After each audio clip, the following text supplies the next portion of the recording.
75ാം പിറന്നാൾ ആഘോഷിക്കുമ്പോഴും വില്ലനായി കടന്നു വന്ന സൂപ്പർ സ്റ്റാറായി മാറിയ രജനീകാന്തിന്റെ സ്റ്റൈലിൽ ഒരു വിട്ടുവീഴ്ചയും സംഭവിച്ചിട്ടില്ല. ആരാധകർക്ക് പിറന്നാൾ സമ്മാനം എന്ന പോലെയാണ് ഇന്ന് വൻ ഹിറ്റ് ചിത്രമായ പടയപ്പ റിലീസിനെത്തിയത്. ശിവാജി റാവു ഗെയ്ക്വാദ് എന്ന രജനീകാന്തിന്റെ ജനനം കർണാടകയിൽ ഒരു മറാത്തി കുടുംബത്തിലായിരുന്നു. ദ്രാവിഡ സ്വത്വബോധം നിറഞ്ഞു നിൽക്കുന്ന തമിഴ് സിനിമാ മേഖലയിൽ എങ്ങനെ ഈ ഗെയ്ക്വാദ് സൂപ്പർ സ്റ്റാറായി മാറി എന്നതിൽ വ്യക്തമാണ്. രജനീകാന്തിന് പിന്നിൽ ആരും ഉണ്ടായിരുന്നില്ല. തമിഴ് സിനിമയിൽ ഉണ്ടായ മാറ്റം തന്നെയാണ് രജനിയെ സൃഷ്ടിച്ചത്. കാലം എന്ന് തന്നെ പറയാം.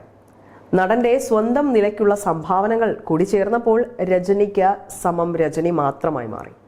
1970-90 കാലഘട്ടത്തിൽ തമിഴ് സിനിമയിൽ പ്രത്യക്ഷപ്പെട്ട നിയോ നേറ്റിവിറ്റി സിനിമകളാണ് രജനിയെ പ്രേക്ഷകർക്ക് മുന്നിൽ കൊണ്ടുചെന്ന് നിർത്തിയത്. തുടക്കം 1975 കെ ബാലചന്ദ്രന്റെ അപൂർവ രാഗങ്ങളിലാണ്. ബാലചന്ദ്രനിൽ നിന്ന് രജനിയെ ബാലു മഹേന്ദ്രയും ഭാരതി രാജയും ഏറ്റെടുത്തു. ഉത്തമ നായകനായി കമൽ തിളങ്ങി നിൽക്കുന്ന ഒരു കാലഘട്ടമായിരുന്നു അത്. ഒരു ചിന്ന ഇന്റലക്ച്വൽ പദവി അക്കാലത്ത് തന്നെ കമലിനുണ്ടായിരുന്നു. മറുവശത്ത് രജനി വരുന്നത് വില്ലനായാണ്. വില്ലൻ എന്ന് പറഞ്ഞാൽ ആരും വെറുത്തു പോകുന്ന തരത്തിലുള്ള കഥാപാത്രങ്ങളായിരുന്നു അദ്ദേഹം ആദ്യകാലങ്ങളിൽ കൈകാര്യം ചെയ്തിരുന്നത്. പക്ഷേ രജനി ആളുകളെ തന്നിലേക്ക് അടുപ്പിച്ചു. 16 വയതിനിലെ എന്ന ചിത്രത്തിലെ പരട്ടെ എന്ന രജനിയുടെ കഥാപാത്രം ഒരു വഷളനായ വില്ലനായിരുന്നു. സിനിമയിലെ നായകനായ കമൽ തന്റെ സ്വതസിദ്ധമായ ശൈലിയിൽ ലൗഡായി അഭിനയിച്ച് തകർത്തപ്പോൾ ഫ്രെയിമിലെ മറ്റൊരു മൂലയിൽ വെറുതെ ഒരു ബീഡി ചുണ്ടിലേക്ക് വയ്ക്കുന്ന രജനിയിലേക്കാണ് കാണികളുടെ ശ്രദ്ധ പോയത്.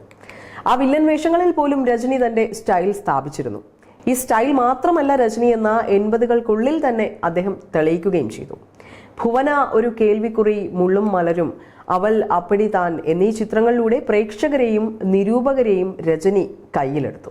ഇതിൽ മുള്ളും മലരും എന്ന മഹേന്ദ്ര ചിത്രത്തിലെ കാളി രജനിയുടെ കരിയറിലെ തന്നെ മികച്ച കഥാപാത്രങ്ങളിൽ ഒന്നായി മാറി. കെട്ടപ്പയ്യൻ സാർ ഇൻ ദ കാളി എന്ന് പറയുന്ന സീനിൽ രജനിയിൽ മെയിൽ ഈഗോയുടെ പരകോടിയാണ് കാണാൻ സാധിച്ചത്. ഇത് രജനി എന്ന നായകനിൽ പിന്നങ്ങോട്ട് വർഷങ്ങളോളം നിലനിന്നിട്ടുണ്ട്.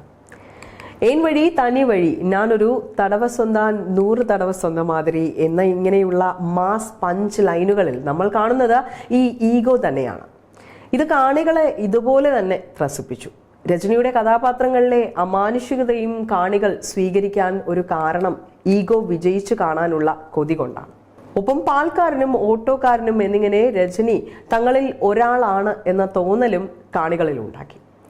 അയാൾ പ്രതിസന്ധികളെ മറികടന്നപ്പോൾ ഇതൊക്കെ അസാധ്യമാണെന്ന തോന്നലും ഇല്ലാതായി.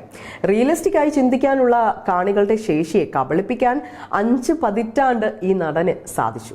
നായകബിംബ നിർമ്മിതിയിലെ മാസ്റ്റർ ക്ലാസ് ആണിത്. സൂപ്പർ സ്റ്റാർ പദവി രജനി എന്ന നടനെ സ്വാധീനിച്ചിട്ടുണ്ട്. ആദ്യകാലത്ത് തനിക്ക് ലഭിക്കുന്ന കഥാപാത്രങ്ങളുടെ കുപ്പായത്തിനുള്ളിലായിരുന്നു രജനി തന്റെ സ്വാഗ് കാണിച്ചതെങ്കിൽ ഇന്ന് രജനിക്ക് വേണ്ടി ഒരു കുപ്പായം തയ്ച്ച ശേഷമാകും അതിനൊത്ത ഒരു തിരക്കഥയുണ്ടാക്കുക. ഇത് നടനെന്ന നിലയിൽ അദ്ദേഹത്തിന്റെ മികച്ച പ്രകടനങ്ങൾ പുറത്തെടുക്കുന്നതിന് തടസ്സമായിട്ടുണ്ട്. ബിംബക്കെണിയിൽ നിന്ന് പുറത്തു കടക്കാൻ താരം തുനിഞ്ഞാലും ആരാധകർ സമ്മതിക്കാത്ത ഒരവസ്ഥയാണ്.